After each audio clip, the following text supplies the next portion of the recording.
शुक्रगुजार हूँ आप हमारे दफ्तर तक थोड़ा आगे आइए सर, थोड़ा आगे। चलो चक्कर लाइए मना कर दिया प्लीज। शॉर्ट नोटिस पे आपको बुलाया, आपका शुक्रिया। आप आए कांग्रेस दफ्तर। हमने आपको इसलिए जहमत दी, एक तो इस वक्त जो कल अलायंस की मीटिंग हुई, जनाब उमर अब्दुल्ला साहब जो हमारे चीफ मिनिस्टर हैं उनकी सदारत में, एक उस कॉन्टेक्स्ट में कुछ कहना चाहेंगे, और दूसरा हमारी पार्टी रिलेटेड जो इनर पार्टी एक्टिविटीज हैं उसके मुतालिक कुछ शुबहात है लोगों में, उनको दूर करने की जरूरत थी। जहां तक कल की मीटिंग का ताल्लुक है, तो हमने कल ही स्पष्ट किया कि जो वहां यूनानिमिटी हुई, जिन मामलात पे हुई, तो दैट सस्टेन्स, हम उन मामलात पे सहमत हैं और उसमें जो भी मुनासिब समझा जाएगा चीफ मिनिस्टर साहब की तरफ से, who is leader of the house, तो हमारी पार्टी उसका साथ देगी। उसके अलावा जो हमारा अपना फर्ज है, क्योंकि ये मुल्की लेवल पे जमात है Congress, it's not a regional component, एक नेशनल लेवल की लार्जेस्ट अपोजिशन है और सत्ता में रही है decades together. Congress is a party जिसने इस मुल्क को बनाया है, तो इसकी आवाज सुनी जाती है। और वो कश्मीरियों के जितने भी इस वक्त खदशात हैं, हमारे जो दो लीडर दिल्ली में हैं, प्रेसिडेंट तारिक हमीद कर्रा साहब और जनरल सेक्रेटरी जो नेशनल जनरल सेक्रेटरी हैं गुलाम अहमद मीर साहब, फार्मर प्रेसिडेंट भी हैं स्टेट लेवल के, वो दोनों वहाँ हैं। और कई डिस्ट्रिक्ट प्रेसिडेंट्स जो हमारे ऑफिशियली डिजिग्नेटेड डिस्ट्रिक्ट प्रेसिडेंट्स हैं जम्मू कश्मीर के, वो भी वहाँ हैं। तो दोनों हमारे जो लीडर हैं उन्होंने यहाँ के सियासी मंजरनामे को भी हाई कमांड के सामने पेश करके जो यहाँ खदशात हैं या जो पॉलिटिकल प्रोसेस में बाधाएं हैं या किसी तरीके से समझा जाता है कि डेमोक्रेसी और कॉन्स्टिट्यूशन को अंडरमाइन किया जाता है पर्टिकुलरली इन कश्मीर, तो वो कंसर्न जो है, उन कंसर्न्स को लेके उन्होंने हाई कमांड को मुतल्ले किया। एंड वी आर श्योर कि उनका तो रहा ही है नुक्ते नजर यही कि कश्मीरियों को इस घड़ी में we are going through a critical phase, इसमें कांग्रेस हमारी सहायता करेगी और वो उस बारे में कमिटेड है। एक तो ये बात। दूसरी बात, जो यहाँ का कांग्रेस यूनिट है, हमारी प्रेसिडेंट है, परंपरा है और आईन भी है पार्टी का। कांग्रेस रियासत में भी एक अहम जमात है जिसका रोल रहा है माजी में भी, मुस्तकबल में भी इसका रोल है और आज भी है। ठीक है, अब लेजिस्लेचर में न्यूमेरिकल स्ट्रेंथ थोड़ी कम है, लेकिन फिर भी यही सेकंड लार्जेस्ट पार्टी है स्टेट में भी आफ्टर नेशनल कॉन्फ्रेंस। तो इसका एक अपना रोल है और अपना एक रोड मैप है। उस रोड मैप के मुताबिक उन ऑब्जेक्टिव्स को फुलफिल करने के लिए हाई कमांड ने 2024 में ऑर्गेनाइजेशनल लेवल पे रीऑर्गेनाइजेशन का फैसला लिया और तारिक हमीद कर्रा साहब को सदारत की कुर्सी पे बिठा दिया। वो पिछले जब से वो मनसब पे बैठे हैं, पूरी उनकी जो टीम है, रीऑर्गेनाइजेशन में टीम भी नई आती है, उसमें पुराने सीनियर लोग भी हैं, कुछ नए लोग भी हैं। जैसे मैं भी कांग्रेस में उन्हीं की वजह से आ पाया। उन्होंने अपनी तरह से कोशिश की कि इस जमात को, और मीर साहब की सहायता से भी इस जमात को आगे ले जाने की। इस जमात का इस वक्त एक अच्छा इमेज है रियासत में, लेकिन अफसोस का मुकाम है कुछ डिसग्रंटल्ड एलिमेंट्स, जिनमें कुछ एक्सट्रेनियस एलिमेंट्स है जिनका कांग्रेस से कोई लेना देना नहीं है। वो आज खुद दिल्ली गए और वहां एक ड्रामा रचाया और बहुत ही बदतमीजी से काम लिया, किसी मॉरलिटी किसी इथिक्स का लिहाज नहीं रखा। परहैप्स कांग्रेस को बदनाम करने के लिए स्टेट लेवल पे भी और कंट्री लेवल पे भी they are perhaps working at the behest of enemies of Congress. Congress के दुश्मनों की बुनियाद पे ऐसे लोगों को जिन्होंने कांग्रेस के लिए कुर्बानियां दी, ऐसे लोगों के लिए जो कांग्रेस को आगे ले जाने के लिए जिन्होंने बहुत कुछ किया। गुलाम अहमद मीर साहब, आप जिस दफ्तर में बैठे हो रियासत में कहीं किसी बड़ी पार्टी का भी ऐसा कोई दफ्तर नहीं है। चाहे इंफ्रास्ट्रक्चर बिल्डिंग थी, वर्कर्स को आगे ले जाने की एम्पावरमेंट की बात थी, उन्होंने अपने टेन्योर में भी किया। और आज जब वो नेशनल जनरल सेक्रेटरी है तो स्टेट यूनिट को आगे ले जाने के लिए वहां का इन्फ्लुएंस भी इस्तेमाल करते हैं।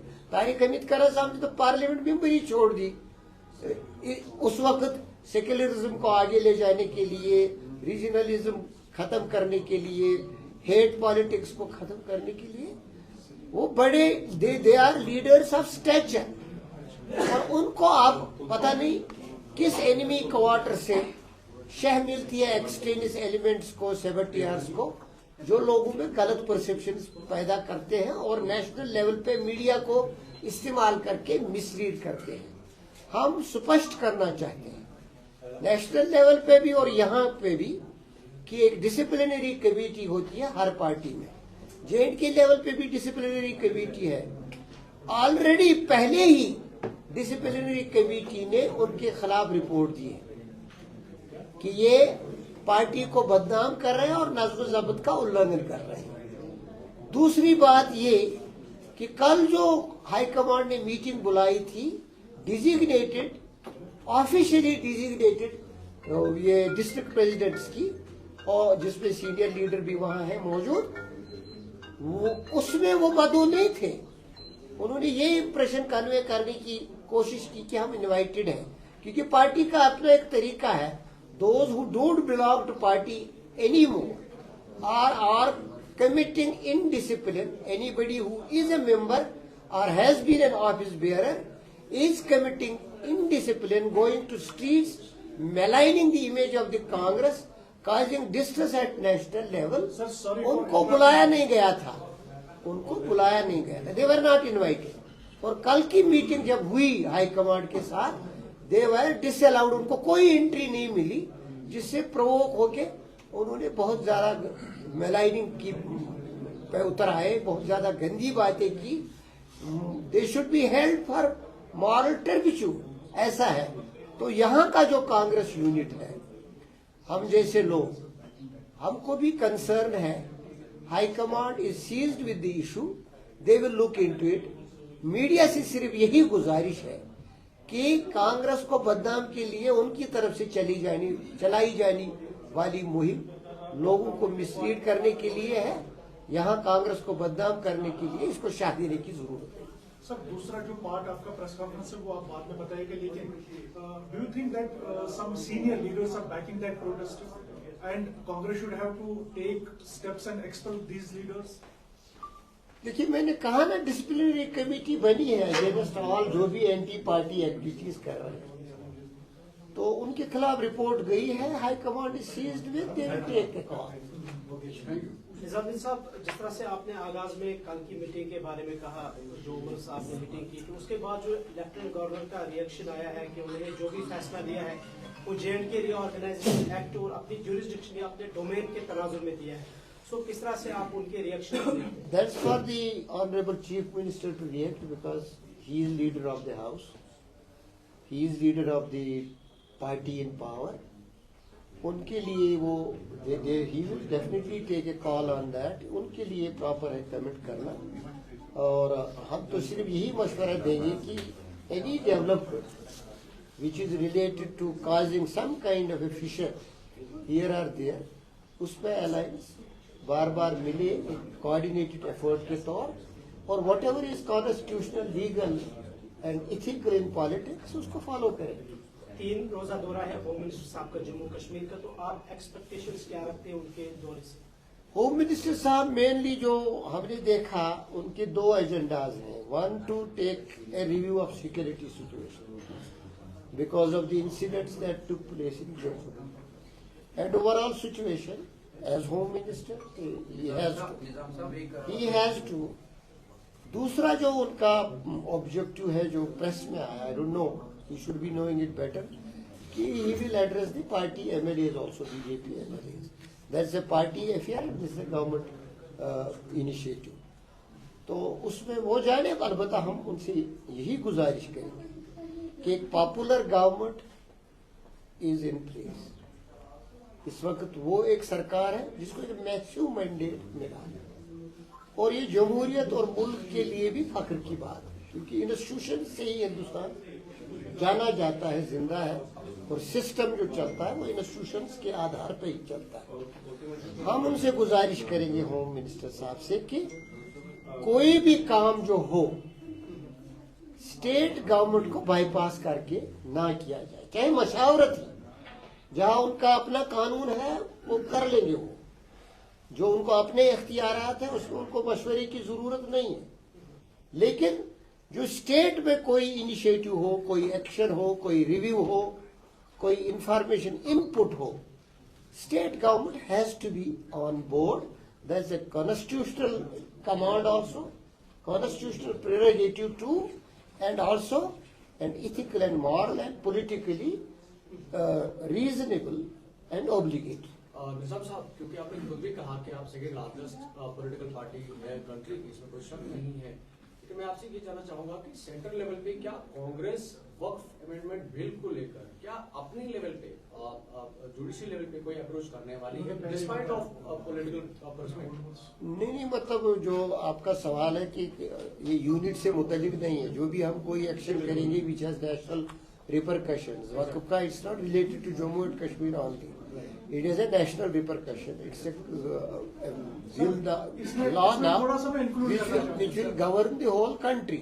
लिहाजा उसमें वहाँ हाई कमांड है, they will take a call, they will see what steps they can take, what steps are needed to be taken. Because politically तो बात हाथ से निकल गई है. Now you have only one provision, that is Supreme Court, जो कि हमारे पास जुडिशरी है. I don't know how will they deal with the issue. Already supreme court में लोग गए हैं, असदुद्दीन ओवैसी गए हैं, कोई एक MP भी गए हैं. तो that should be seen as a collective thing, because हर एक का कंसर्न है कि ये लॉ ना चले. ये अल्ट्रा वायरीज है, अगेंस्ट ए कम्युनिटी है, डिविसिव है, कंट्री का जो इतिहास है उसके खिलाफ है. ये those who are oppose to the bill, oppose to the law now, उनका तो कंसर्न यही है. These are the basis. लिहाजा जो भी कोर्ट में होगा, there should be a cooperation. Last question है, चूंकि आप जर्नलिस्ट भी रहे हैं, आप पॉलिटिकल लीडर भी है और सीनियर पॉलिटिकल लीडर, ये चाहिए था कि मैं ये सेंटर के किसी लीडर से या एमपी से सवाल करूं, लेकिन आपके तासुरात जानना चाहूंगा मैं. यहाँ पर 2018 में सुप्रीम कोर्ट के जजेस ने एक प्रेस कॉन्फ्रेंस बुलाई थी. उन्होंने कहा था कि हमारे ऊपर जबरदस्त प्रेशर है. अब लगता है कि अगर कांग्रेस की तरफ से भी बताया गया एशियन किड्स बड़ी ब्राह्मणा आपके बच्चों के लिए है एक परफेक्ट चॉइस, क्योंकि यहाँ आपके बच्चों को मिलेगी सेफ्टी के साथ साथ क्वालिटी एजुकेशन. यहाँ आपके बच्चों को मिलेगा एजुकेशन के साथ साथ टॉयज के साथ खेलने का मौका, यानी फुल मस्ती और पढ़ाई भी.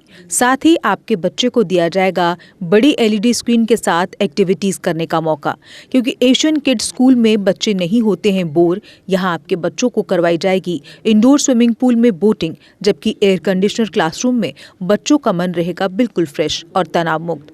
पढ़ाई के साथ साथ बच्चों को खेल गतिविधियों में भी एशियन किड्स करता है शामिल, ताकि बच्चे हर क्षेत्र के लिए रहें तैयार. यहाँ हम मात्र आपके बच्चों को एजुकेशन ही नहीं देते, बल्कि उनके हुनर को भी पहचान देते हैं. रंगारंग कार्यक्रम और बड़ा इंडोर ऑडिटोरियम जहां होती रहती हैं कई प्रकार की एक्टिविटीज़. हम आपके बच्चों को एक सोल्जर की तरह भविष्य की चुनौतियों के लिए करते हैं तैयार, जबकि हर क्षेत्र से आपके बच्चों को स्कूल तक लाने के लिए हमारे पास है बेहतरीन ट्रांसपोर्ट फैसिलिटीज़. और आपके बच्चे की सुरक्षा को देखते हुए पूरे स्कूल परिसर को CCTV सर्विलांस से किया गया है लैस, ताकि आप पूरी तरह से तनाव मुक्त होकर बच्चों को शिक्षा लेने दें. तो फिर किस बात की है देर? आज ही एशियन किड्स में विजिट करें, क्योंकि हमारे यहाँ एडमिशन ओपन हो चुके हैं और लिमिटेड सीट्स ही अवेलेबल है। हमारा पता है Asian kids near Bharati public school, Bari Brahmana. Mobile number 7006135171 9149725087। मैं managing director Asian kids fresher बच्चों के पेरेंट्स से खास तौर पर अपील करना चाहूँगा कि वो अपने बच्चों की एडमिशन कराने से पहले एक बार एशियन किड्स जरूर विजिट करें, आपको अच्छा लगेगा। थैंक यू, धन्यवाद। जम्मू कश्मीर की खबरों के लिए जुड़े रहिए GK अपडेट के साथ।